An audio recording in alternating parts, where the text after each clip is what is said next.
All right, welcome back to chapter 4 where we're talking about perception, right?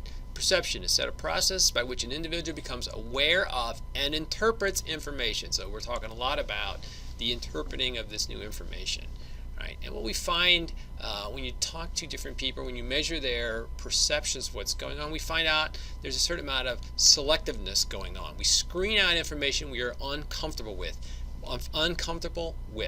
It contradicts our beliefs.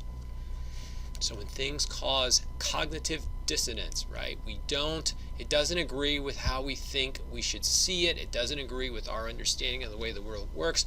Often we just ignore that information. It makes us uncomfortable, so we just ignore it. So if we're watching a news channel which has information that's unfamiliar to us or that we don't agree with, often we'll just change the channel because that's easy. If someone is telling us something we don't necessarily agree with, or that's not how we view things of happening, often we want to get out of that conversation. Another perceptual process is stereotyping, right? Categorizing and labeling people on the basis of a single attribute. This way, that means we're going to have a certain set of perceptions about them, right? We do this all the time because it saves time and effort. We don't have to go through the mental effort of figuring out who they are. We don't have to go through the time of figuring out who they are with them questions. I'm gonna assess them if they're dressed a certain way, if they look a certain way, they have a certain hairstyle, they have indications on them of a certain socioeconomic background, the way they talk, their accent, the words they use, right? All that goes into our stereotype about people.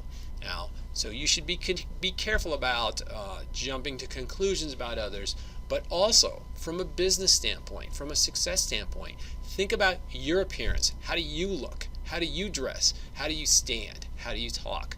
Right? What words do you use? What accent do you use? What lingo do you use? Right? What would the people who run your organization, often it's older people, more experienced people, right? How are they going to look at you, and what stereotype perceptions are they going to have of you? Because that's what they'll have. Until they have time to spend with you one-on-one, that's how they'll assess you. They'll think that about you just because they don't have time to do anything else. How are they going to make a decision? They don't know anything about you other than the stereotype. So you need to, in terms of market yourself as a brand at work. I'm this way. I'm always here, not just on time, but early. My work is always finished completely and accurately. I dress appropriately for work all the time. Even when we have casual Fridays, I dress casually, but it's nice clothes. I don't come in here in old clothes that are not appropriate for work. I used to work with a general manager who would come in on casual Fridays with grass-stained sneakers and old jeans that weren't clean.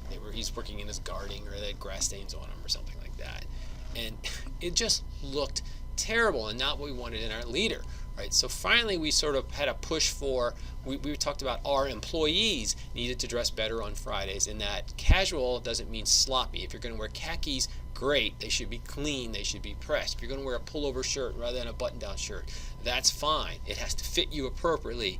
It shouldn't have another company's logo on it. It should be clean, it shouldn't be wrinkled, all of that, right? And once we sort of made this known, we were pushing for this for their other employees, our general manager kind of got the hint, and he figured out he should be a role model, and he started dressing better on Fridays. Thank God, because it looked awful. All right, so understand how stereotypes work, and okay, they might not be the okay, or it might be the shorthands that people shouldn't be taking, but it is the way the world works.